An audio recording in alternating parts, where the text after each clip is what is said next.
Já vou aproveitar e vou contar que eu vou voltar com as camisetas do Namastreta. Vai ter camiseta com estampa nova, vou começar a fazer as vendas e os pedidos, junto com um amigo meu, acho que vai ser bem bacana. Vamos ver se, né, o mercado dá uma esquentada aí, porque eu estou com umas ideias bem legais, já fiz o registro de marca, agora é só rezar para que o mercado aqueça de novo para a gente poder começar a trabalhar com isso, né? Vai que dá uma ajudinha.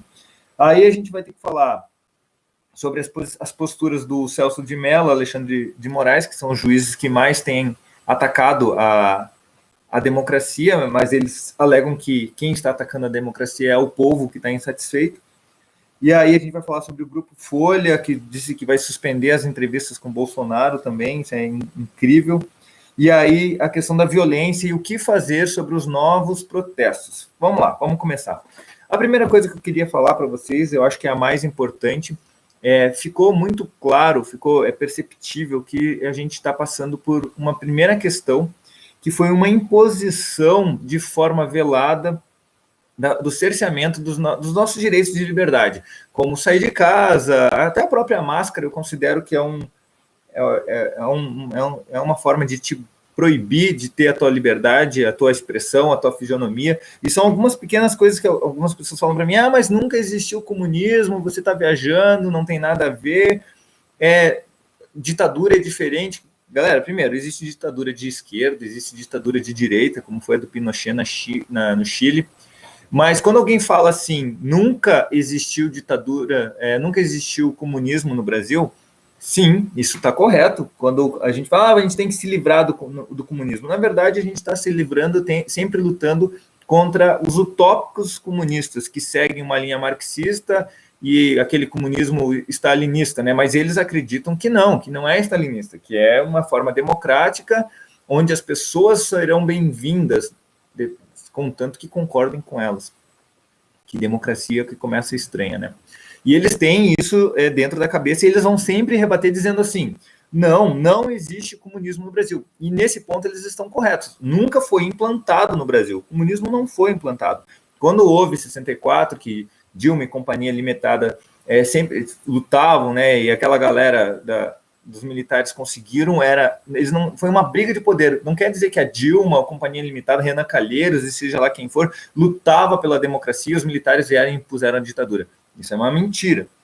A população solicitou, as pessoas pediram, bem antes, eu não vou entrar na aula de história, mas o povo já não aguentava mais, houve um movimento das televisões, houve um movimento da igreja, e aí todos juntos pediram para que o exército fizesse alguma coisa. Então, houve vários segmentos que solicitaram o regime militar. Não foi apenas um ou dois, ou um simples golpe de Estado. Isso fica muito claro e a gente tem que usar sempre isso como um argumento. Mas quando o cara fala que nunca existiu um país comunista, existe, eu provo que existe. A gente pode começar a falar sobre um livro que eu recomendo para vocês a leitura, tá? É um livro bem bacana. Ele tem, acho que tem 800 páginas, deixa eu ver se eu tenho aqui, que é Rise and Fall of Communism, ele vai falar sobre a ascensão e a queda do comunismo, vai falar como que foi o comunismo, e aí você vai ver aquele carinha babaca que acha que estudou história, que aprendeu história com o professorzinho do MEC dele, e vai falar, mas o nazismo, né, vocês são nazistas, o nazismo é de direita, e a gente vai acabar voltando naquela balela, e eu vou ter que explicar que eles não sabem a diferença entre situação e oposição, direita e esquerda. O Partido Nacionalista Alemão, lá, socialista, eles eram de esquerda, mas eles eram situação. Assim como, né, na Rússia também o comunismo era situação. Então eram duas frentes de esquerda lutando contra eles mesmos. Só que daí você vai falar assim, tá, mas como bugar a cabeça de um cara desse? Espera aí. Então ele falou que o nazismo é de direita? Tá, e se o nazismo é de direita, quem que venceu a Segunda Guerra? Os Estados Unidos, aquele que eles também criticam. Mas espera aí, os Estados Unidos também é de direita. E aí, então, era direita com direita, já quebra o primeiro. E outra, então quer dizer que se apoia os Estados Unidos ter vencido a guerra contra os nazistas junto com a aliança, o cara já vai começar a bugar por aí. Aí você pode mostrar a moedinha alemã, você pode mostrar várias outras coisas que são bons argumentos. Mas aí eu vou ler um pedacinho aqui que eu acho que é bem interessante para vocês entenderem o que está acontecendo agora. Tá? O maior símbolo do fim da Guerra Fria e do conflito entre Estados Unidos e União Soviética, a queda do Muro de Berlim, já foi apontada por historiadores como o fim da história, um momento de triunfo incontestável do capitalismo, 20 anos após o colapso do bloco soviético. Entretanto, pesquisadores do socialismo apontam que a utopia continua viva. Isso é muito importante reforçar. A utopia continua viva e que há ao menos 5 países no mundo atuais, né, seguindo a cartilha comunista. Eles, de forma velada, eles fazem o comunismo, mas dizem, não, nós não somos comunistas, e muita gente compra, e aí sai divulgando, não, mas não existe, nunca existiu um comunismo real, ainda está no papel. Mas, porque é utópico, eles nunca vão conseguir, nunca vai dar certo, mas do jeito mais cruel que eles podem fazer, como já fizeram na Ucrânia, como já fizeram em outros países e fazem atualmente, eu vou dar um exemplo para vocês. Seguindo a cartilha do comunismo, e ainda é vista como símbolo de esperança. A queda do Muro de Berlim foi um momento muito simbólico do fim do comunismo na Europa. Opa, nunca existiu comunismo? Peraí. Mas não acabou com o comunismo no mundo, explicou o cientista político britânico Ert Brown, professor da Universidade de Oxford e autor do livro que eu sugeri para vocês, tá bom? É um livro bem interessante. E aí, eu acho que no Brasil já deve ter. Existem 5 países, pelo menos, comunistas, como eu havia falado: China, Vietnã, Laos, Coreia do Norte e Cuba. Então, tá bom. A manutenção dos sistemas ligados ao comunismo, entretanto, passou por diferentes processos de adaptação para sobreviver às 2 últimas décadas. Enquanto os 3 primeiros países citados caminharam no sentido de ter uma economia de mercado, os outros 2 se mantiveram fechados e o resto se mantiveram fechados ao resto do planeta. A China, especificamente, não pode ser mais considerada um país comunista economicamente, mas politicamente, sim. Politicamente, ele pode e deve, né? Pois ainda mantém o monopólio do poder sobre o Partido Comunista, hierarquia e centralismo. Voltamos a falar, hierarquia, centralismo, pô, tudo centralizado num cara só, ele manda quem não, tudo para o governo, pelo governo, opa, fascismo. Fica a dica para quem quer saber o que é fascismo aí. E o país mais stalinista, que segue uma ditadura stalinista, mas não admitem, os professorzinhos de MEC, de USP e de caralho a 4, sempre falam, não existe, né?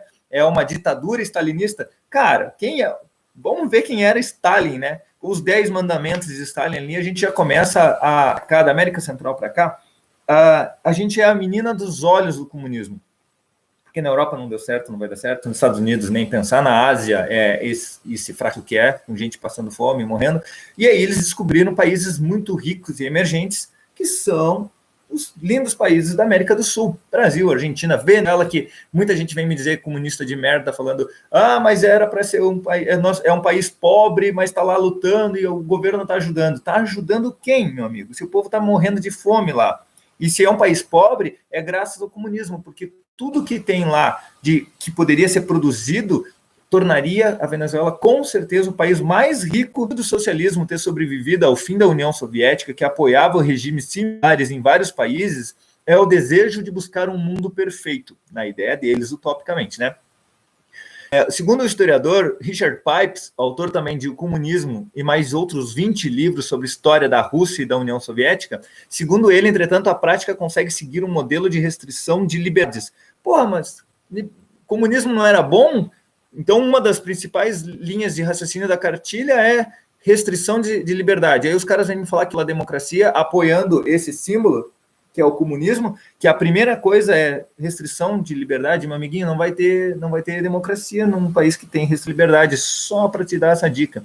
E acaba fazendo o sistema não funcionar, ou seja, se você não tem liberdade, nada funciona, e é o que estão fazendo com a gente. Vocês percebem que a partir do momento que botam uma nomenclatura bonita para fazer alguma coisa ruim com a gente, como, por exemplo, pandemia / quarentena, quando você transforma essas 2 palavras e insere ela na cabeça das pessoas como um caos, como vendendo um medo, você já está criando uma ditadura.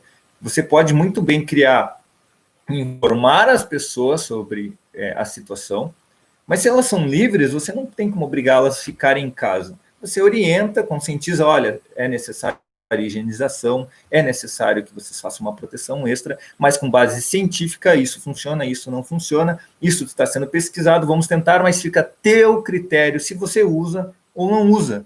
Ninguém pode chegar e dizer você é obrigado a tomar cloroquina, ou ninguém é obrigado a dizer para você não pode tomar cloroquina. É a tua vida, você ainda tem o direito individual. No socialismo, no comunismo, não funciona, tá? Vamos lá. O ideal socialista é utópico e sempre sobrevive, pois as pessoas gostam de acreditar que é possível. Por isso, muitos jovens acabam acreditando que ser revoltado, mas quem continua sendo de esquerda depois dos 20 é um babaca, um retardado, né? Então vamos lá. Ó, o YouTube derrubando? Bom saber. Vamos lá. Vou continuar porque esse texto é muito bom. Depois, se alguém quiser, pede o link nos comentários que eu mando para vocês esse texto, tá? Vamos lá. Só que na prática, o sistema comunista sempre vai fracassar em algum momento. Os sistemas sobrevivem apenas com mão de ferro, retirando as liberdades, e descobrimos que as pessoas sofrem dentro desses sistemas, o que tira a credibilidade dele, explicou em uma entrevista. Reiterando que as pessoas são de acreditar que a utopia é possível. Ou seja, você vende essa esperança de algo que nunca vai funcionar e você sempre vai justificar, mas dessa vez não funcionou, nesse país não funcionou, porque a culpa sempre será de outro, do imperialismo americano. Mas é engraçado que todo mundo que está protestando lá nos Estados Unidos está saqueando as lojas, logo pegando tudo de bom do comunismo, né, do capitalismo, pegando skate, tênis. Eu tenho várias filmagens se vocês quiserem depois. Vamos lá. Teoria e prática. Sob o aspecto da adaptação dos regimes e da busca por essa utopia, Brown explicou que nunca houve na prática a política de um regime que seguisse a nossa comunista. Agora vem a parte que é legal, que é onde a gente vai explicar, sabe por que nunca existiu? Porque não funciona, seu idiota útil de esquerda que acredita que vai revolucionar o mundo fazendo idiotice. Existem outras vertentes, outras formas de você trabalhar, até porque o comunismo só sobrevive porque tem um capitalista que está trabalhando para você. Vamos lá.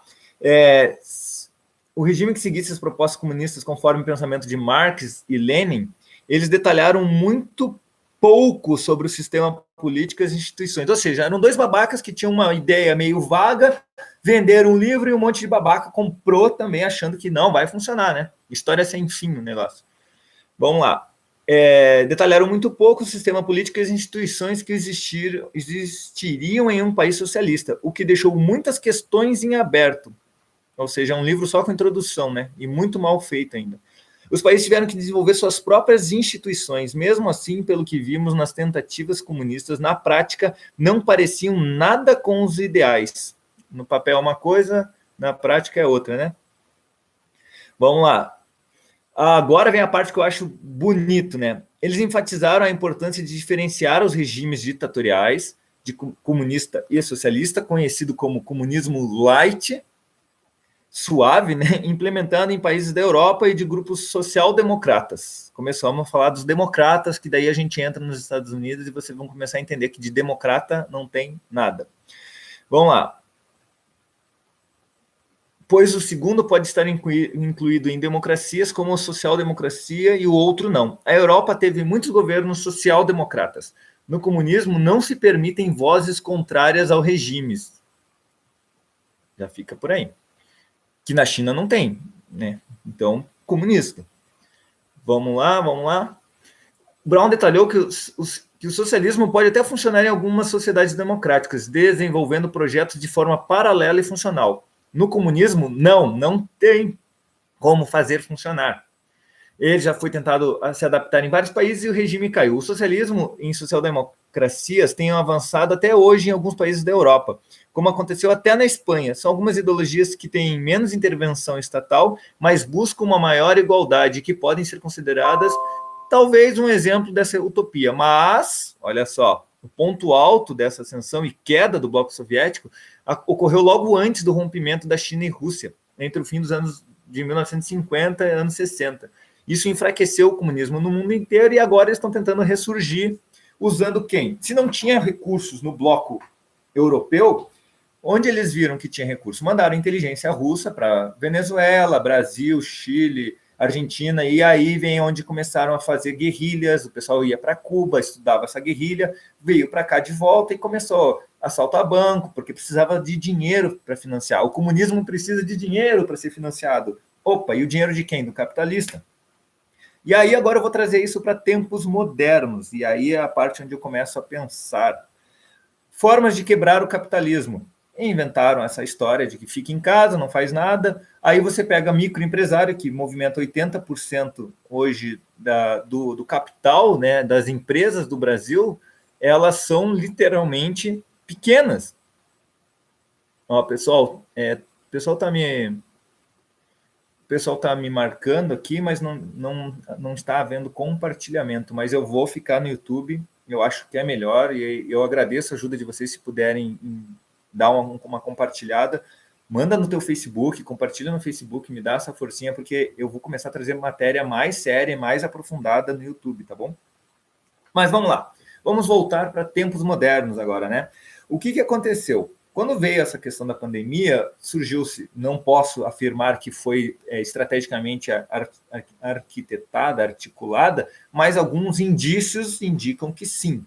E aí, engraçado, né? Em país comunista não deu nada, né? Mas teve Estados Unidos, né, na sequência Brasil, e aí a gente teve um presidente que no dia 3 de fevereiro avisou, não façam carnaval, dá uma controlada agora, assim como a Coreia do Sul avisou também para fazer esse controle. Entretanto, né, o Dória, um dos exemplos, falou que não, que ia arrecadar 3 bilhões de reais com os lucros, que era só uma gripezinha. Daí um médico que aparece na Globo, que todo mundo conhece, que gosta de abraçar bandido, falou, é só uma gripezinha, não vai dar nada, fique tranquilo.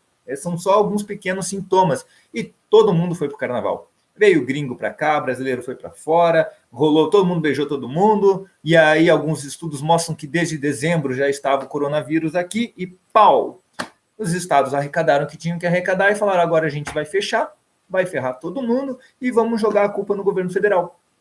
E a gente caiu que nem patinho. Aí vem uma parte jurídica do governo, né, dos três poderes, que apoiou isso, está deixando acontecer e está dando as diretrizes e os poderes só para os estados e prefeituras, tirando o poder agora do presidente.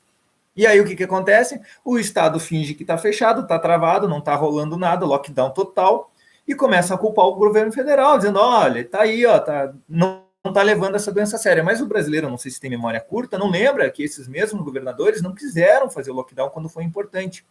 E aí o que acontece com você, comerciante, com você, empregado, empreendedor? Você fica sem poder trabalhar, mas as contas continuam chegando. E aí você quebra, e aí você bota a gente para fora. E aí muita gente que não tem, infelizmente, esse acesso à informação, ou que não entende essa manipulação do Estado e de algumas pessoas e empresas que também têm interesse, principalmente empresas do exterior, / China, essas pessoas entram em desespero, a comida está acabando e elas começam a dizer, não, ó, o Globo está dizendo que a culpa é do presidente, ele não quer ajudar com os 600 reais lá, ele falou, e daí? Ele falou, e daí que o quê? Está morrendo, gente. Mas quando ele avisou, ninguém quis fazer nada, ninguém deu ouvidos para ele. E aí o que acontece com os shoppings? Os shoppings vão lá e querem cobrar agora com a reabertura, eles querem cobrar o valor dos aluguéis retroativos ao tempo que ficou fechado.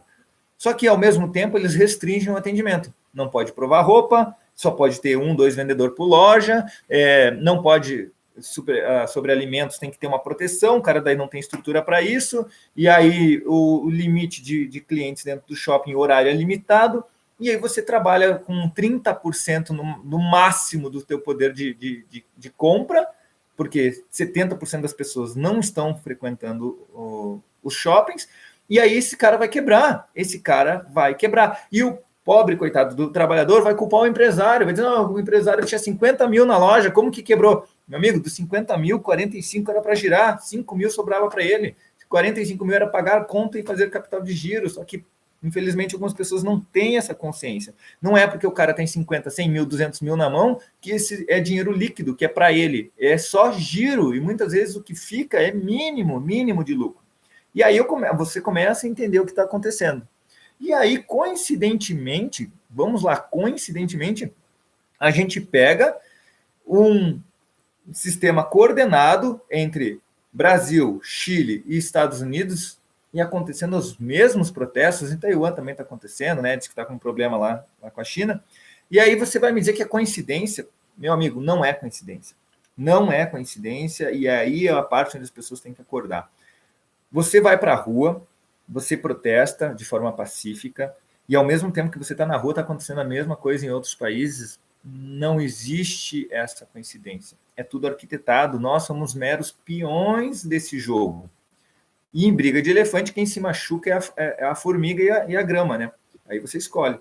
Só que o que eu fiquei impressionado é que tem muito jovem que está achando bonito, que bota uma roupa preta, vai lá e fala que vamos arrebentar eles para eles entenderem o que é democracia. Bota uma camiseta escrito Antifa, mas não percebe que a atitude que eles estão fazendo é fascista, porque eles estão querendo tirar a escolha de um povo de 57 milhões de habitantes que escolheram o presidente, eles não aceitam isso, e é teu direito, meu amiguinho que está assistindo, é teu direito não aceitar isso. Só que daí você faz o quê? Você pode fazer duas coisas, que é esperar passar o tempo, e você pode fiscalizar, assim, olha, isso aqui está errado, isso aqui... E aí você faz uma denúncia séria, Ministério Público, se é alguma coisa que está realmente acontecendo. Mas agora, se você assiste jornalzinho de meia tigela que passa na Globo, Jornal Nacional e companhia, você já não tem embasamento.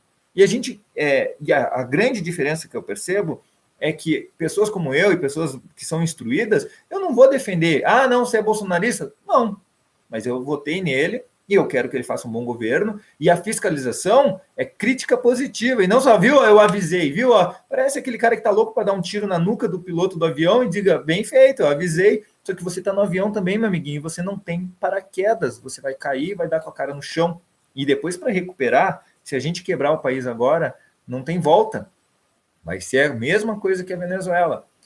Então pense sobre isso.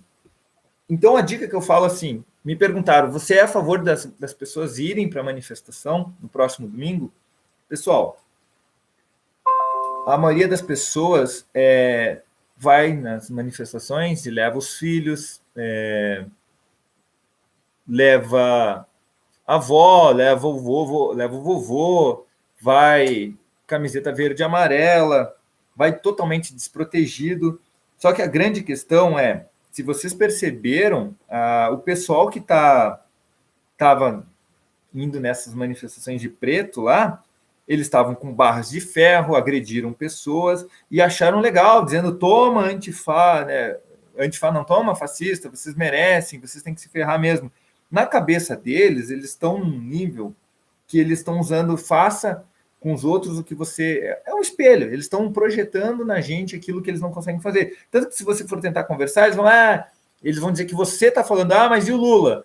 Mas e o PT? Como se você não tivesse argumento. E, infelizmente, muitos de nós estamos sem argumentos, porque a gente está num desespero. A gente se viu fazendo tudo corretamente, votando em quem tinha que votar, elegendo as pessoas que eram nossos ideais, e algumas delas entraram lá até de forma falsa, que, na verdade, elas premeditavam derrubar o Bolsonaro. Eu posso citar nomes como Joyce, Alexandre Frota e muitos outros que eu tenho certeza que todos vocês sabem de quem que eu estou falando. E então a gente literalmente, junto com o Bolsonaro, ele mais do que todos nós, tomamos uma facada nas costas. E esse povo está se aproveitando disso, porque foi estrategicamente pensado nisso.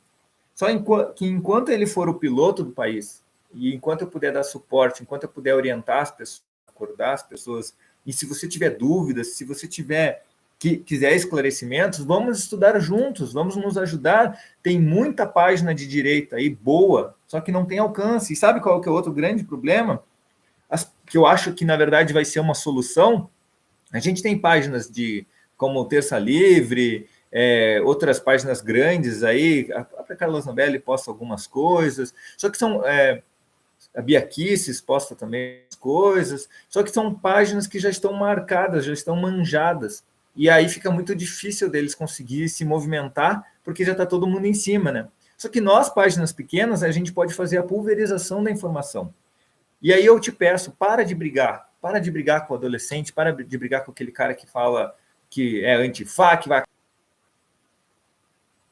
eu acho que eu estou sem internet, eu estou no meu Wi-Fi de 70 mega e toda vez que eu falo alguma coisa, eu tomo um mini bloco aqui, mas eu não vou desistir, vou ir fazendo.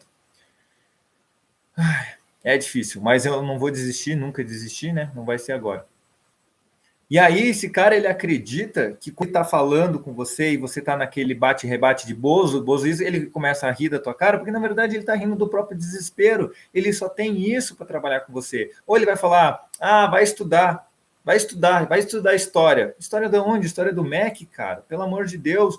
E aí ele não tem nem empatia para dizer eu quero resolver, eu quero solucionar. Ele só quer gerar o conflito, ele só quer gerar o problema, mas ele não vai apresentar solução. E pessoas que não vão te apresentar solução não servem para nada. E aqui vem a parte onde eu quero chegar. Falei sobre tudo isso que eu podia falar sobre política, falei sobre como funciona o comunismo, falei como está acontecendo esse sistema. Eu vou encerrar com 40 minutos, eu já estou a 32 minutos. Se você entrar e chegar até essa parte, eu peço que compartilha no Facebook, compartilha no teu WhatsApp, passa para os teus amigos esse link. Eu acho que é importante a gente começar a se unir. E aí é onde eu peço a tua ajuda. Se você tem uma página de direita pequena, deixa um comentário aqui. A minha página é pequena, mas eu não ligo. Muitas vezes eu sou debochado. Você só tem 560 seguidores. Cara, que legal. Eu nunca imaginei falar para 560 pessoas. Nunca imaginei que teria 560 pessoas que entendessem o que eu estou querendo falar e que me ajudassem a aprender cada dia mais. Então é fantástico essa conquista diária de todo dia conhecer alguém novo, alguma pessoa que compartilha de ideias, que traz ideias novas, que com embasamento discute com você de forma produtiva. E é essas pessoas que a gente precisa se aproximar. E aí, como eu leio bastante, né, eu estou afastado, todo mundo sabe, então me sobra muito tempo para ler. Eu leio vagarosamente, porque eu sinto muita dor, porém eu queria encerrar hoje os últimos 7 minutos com um texto sobre a piedade. Mas eu vou até tirar o óculos, depois eu leio. Mas eu quero falar sobre a piedade no modo mais... a minha internet, toda vez que eu falo algumas palavras, alguma coisa aqui, você saiu do ar e tal, mas... e eu estou com 70 mega dedicado aqui, Bruno, mas tudo bem, não tem problema, a gente não desiste. Importante, alguém tiver alguma dúvida, depois eu passo o link, passo...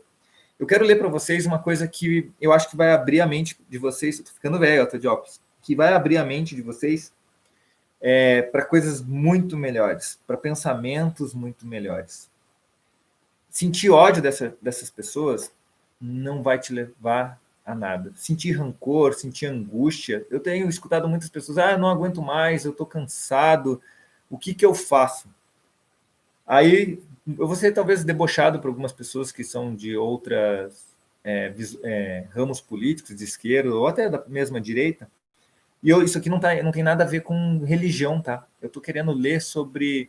mostrar para vocês o que a gente deve fazer mentalmente e fisicamente para superar essa fase que a gente está passando e conseguir superar sendo de forma evolutiva e não de forma destrutiva. E aí, antes de ler isso, eu vou pedir, se você é pai, se você tem avós, pessoas de mais idade na família, não vá, por enquanto, nas manifestações. Não leve essas pessoas. Você pode ir, homens adultos, mulheres adultas, se quiserem ir, eu nunca diria para não ir, porque senão eu seria o primeiro a estar sendo comunista, né, totalitário.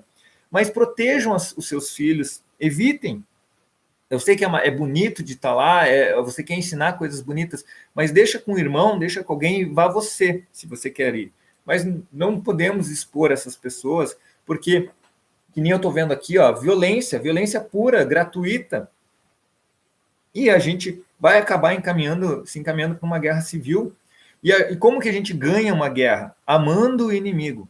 E como você vai me dizer, mas como amando o meu inimigo? Porque quando você se coloca no lugar dele e fala, poxa vida, por que eu estou discutindo com esse cara? Será que eu não posso passar uma instrução? Porque daqui a pouco alguém da esquerda vai ver meu vídeo e vai vir me xingar e eu vou dizer, não me afeta, cara. Não me afeta, porque o meu trabalho aqui é levar o mínimo que eu posso de informação. E quem sabe isso abre a tua mente, e se não abrir tua mente, pelo menos você está assistindo, e mesmo contrariado, você está recebendo uma sementinha. E aí as pessoas me perguntam, então o que você faria, já que você é um namastreta? Falei, nesse momento, piedade. E aí eu vou ler para vocês sobre piedade, e eu espero que vocês gostem dessa parte, é bem pequeno, mas olha isso aqui. A piedade. A piedade é uma virtude que mais vos aproxima dos anjos, e é irmã da caridade, que vos conduz até Deus. Deixe o vosso coração eternecer diante das misérias e dos sofrimentos dos vossos semelhantes. Vossas lágrimas são um bálsamo que lhe aplicais sobre as feridas, e quando, por uma doce simpatia, vindes ali restituir a esperança e a resignação. Para você que está cansado, para você que está triste com tudo que está acontecendo, que é um encanto a experimentar. A gente tem esse direito de experimentar essa sensação. Esse encanto é verdade e tem um certo amargor, porque nasce ao lado da infelicidade. Mas se não tem a agrura dos gozos mundanos, não tem as pungentes decepções do vazio que esses deixam atrás de si. Ou seja, se você não é apegado às coisas daqui, se você valoriza coisas maiores, não vai te fazer mal, não vai te machucar. Há uma suavidade penetrante que alegra a alma, ao invés disso. A piedade, uma piedade bem sentida, ela é amor. E o amor é o devotamento. E o devotamento é o esquecimento de si mesmo, que é o que a gente mais faz na maior parte do tempo, que é pensar apenas em si. E esse esquecimento, essa abnegação em favor dos infelizes, é a virtude por excelência. E aqui praticou em toda a vida o divino Messias, e que ensinou em sua doutrina tão santa e tão sublime. Quando essa doutrina retornar à sua pureza primitiva e for admitida por todos os povos, dará felicidade à terra, nela fazendo reinar, enfim, a concórdia, a paz e o amor. Vai parecer um pouco sentimental, a priori, mas o que eu quero dizer é que se a gente quer progredir e evoluir, não basta só um, tem que ter os dois, a gente tem que entender que fazer as coisas da mesma maneira como têm sido feitas até hoje é uma tendência ao eterno fracasso. A gente precisa mudar, a gente precisa ser melhor, mas isso não te torna um bundão. Você não precisa baixar a cabeça para tudo, se encolher no teu quarto e falar, nossa, então eu vou aceitar, eu amo todo mundo e vou deixar o que aconteça. Não, porque quando você aceita tudo, é só necessário que você não faça nada para que o mal vença. E a forma, é que a diferença é a forma de lutar, como você vai escolher lutar. Então, o que eu sugiro para os próximos dias é pense de forma inteligente como você pode fazer eles que a gente considera que estão, né, manipulados. Eu não penso que de todos são de má fé, mas que acreditam, né, em coisas que, por exemplo, que a bandeira de Kiev é nazista, que o tomar leite é do filme do Laranja Mecânica, que faz uma supremacia ariana. Pelo amor de Deus, cara. A gente tem que ter mais maturidade, a gente tem que parar de criar situações e procurar harmonia. Esses caras têm que acordar, e a forma de acordar não é xingando, seu isso, seu aquilo. Como eu até no início falei, seus babacas, né? Mas a gente também é babaca, às vezes, porque a gente se deixa levar nesse joguinho. E é uma das coisas que eu parei de fazer no meu canal. Quando o cara xinga, eu falo, tá, fale-me mais sobre isso, me diga, me explica tudo. Faça a pessoa esgotar os argumentos dela falando. Porque, quem sabe, ela falando, ela põe para fora toda essa raiva, toda essa angústia que ambos sentimos e começa a enxergar que ela está descontando no lugar errado, nas pessoas erradas. O sistema já é mais provado que nunca que não funciona. Aí você vai dizer, então você é um total apoiador do capitalismo? Não! Tem coisas no capitalismo que eu acho que vão mudar. Um exemplo é a própria pandemia.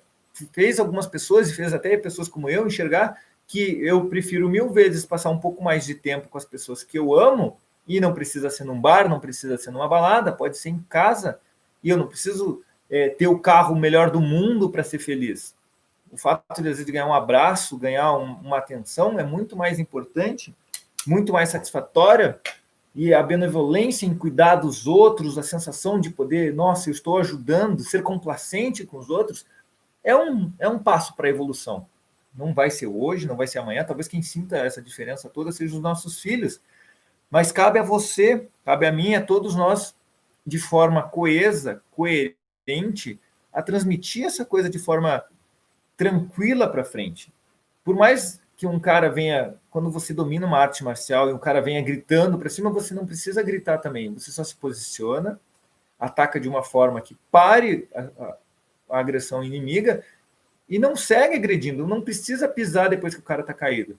Parou a agressão, não precisa humilhar ninguém, até porque a própria queda faz, como a queda do comunismo, faz as pessoas terem que se reinventar. E quem sabe isso não faça essas pessoas enxergarem que o jeito que elas estão fazendo é errado, Então, fica o meu pensamento. A live de hoje foi experimental. A qualidade da câmera, infelizmente, é ruim. Eu não tenho verba para isso, mas eu prometo que vou melhorando aos poucos. Eu peço que você que assistir essa live, dá um joinha, se inscreve no canal, marca no sininho para receber as notificações, comenta, compartilha, traz informação, que eu acredito que se eu tenho, me falaram algumas vezes que eu tenho o dom, né, de comunicar, espero que isso seja bom, espero que traga satisfação, que você assista e se sinta bem, termine a live tendo uma sensação de que foi produtivo, de que você aprendeu alguma coisa e que pôde me ensinar alguma coisa também. E eu peço, sim, a ajuda de vocês, páginas pequenas, se apoiem, compartilhem os vídeos, sigam as pessoas. Se você tem um canal, me informa aí, vai ser um prazer poder seguir vocês. Fica o meu abraço para os guri, meu beijo para as gurias, e até a próxima, galerinha. Falou, namastê.